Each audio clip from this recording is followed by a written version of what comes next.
We're going to talk about asset-based assessment, and it's good for everyone, but we're going to focus on obviously the good it does for those who traditional assessment can sometimes and often leave on the outside. The big things we're going to cover today: what it is about traditional assessment that falls short, what asset-based assessment reveals that traditional often does not, and also the impact it can have on instruction.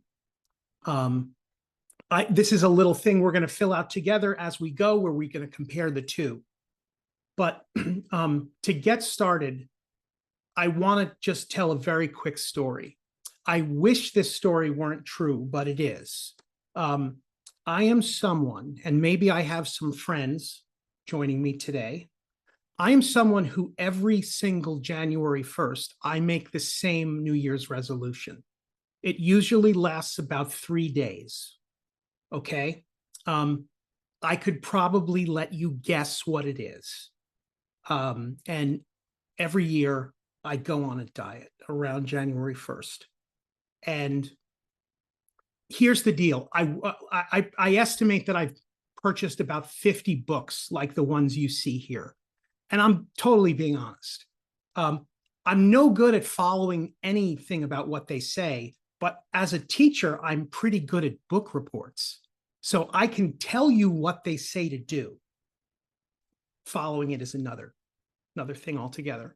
But here's the thing, and it's just amazing how many of these there are. Despite this, if you change the conversation to say, well, how do they define success? How do they measure their effectiveness? Despite all of these different approaches, there's really only two ways. There's like two categories I would put these into how it is they say, is this working? The vast majority, I would say more than 3/4 of these, they just use a simple unit rate. In other words, they reduce everything to a number. They do that with this thing. Okay. I hate this thing. And I'll tell you why. I hate this thing because it gives you a number and it's not really giving you the whole story. Okay. Here's what I mean by this. This thing, I've had some of my best weeks when I've been, a couple times I've been very sick. I had a bad flu. At the end of the week, this thing was figuratively saying to me, "You're doing great. God, you got to keep it up." And it doesn't really factor in anything about me, how I'm different. It says, nope, nope, nope. I'm just going to make you a number, and that number is going to tell us how you're doing.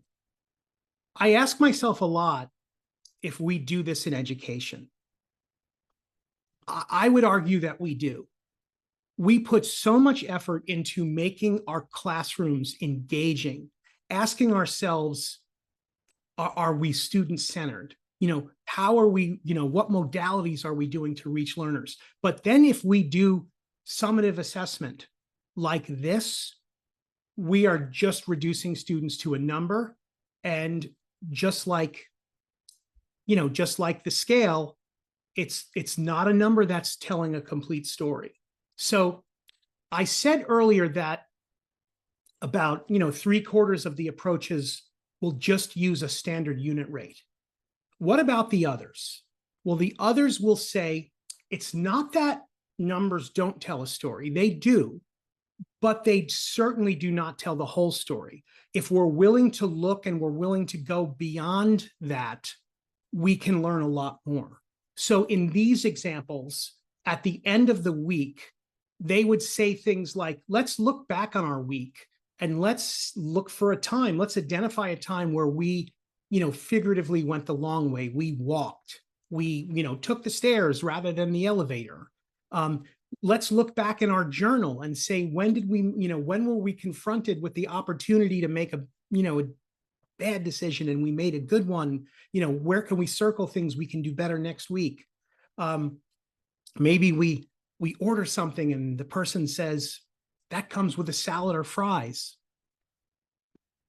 I don't know what happens when you say salad. I've never done that. I presume they bring you a salad. But the idea is here, it's that we're cultivating and developing behaviors in addition to just looking at numbers. We can also do this in education. We can say, yes, numbers tell a story, but they don't tell the whole story. And if we're willing to do a little bit of work and, kind of look a little deeper, we can learn a lot more about our students and where they are. And as importantly, maybe more importantly, we can learn where do we go from here to help our learners move forward. So just like the scale, I think there is absolutely life beyond that standard unit rate number. And we can use assessment and we can learn more than just the green check or the red X.